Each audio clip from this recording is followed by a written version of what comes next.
இடத்தை சொல்லணும், இனிமையான சொற்களை பேசுவதனால் எப்படி பழத்தை சாப்பிட்டா கனியை சாப்பிட்டா இனிக்குமோ உங்களுடைய வாழ்க்கை இனிமையாக இருக்கும் சொல்லி பழகுங்கள்.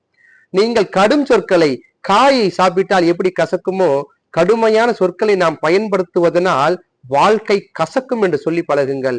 குழந்தைகளிடத்துல நாம் சொல்லதான் குழந்தைகளுக்கு அது புரியும். நான் எப்பவுமே சொல்றதுதான், குழந்தைகளிடத்துல நாம இனிமையா பேசி பழகணும். குழந்தைகளிடத்துல இனிமை சொற்களை பேசுவதனால் வரக்கூடிய நன்மைகள் என்னென்ன சொல்லி பழகணும். குழந்தைகள் எப்பவுமே கெட்ட வார்த்தை பேசுவதில்லை, அவர்கள் கேட்ட வார்த்தை தான் பேசுகின்றன அப்படின்றத பெரியவர்களாகி நாம முதல்ல புரியணும்.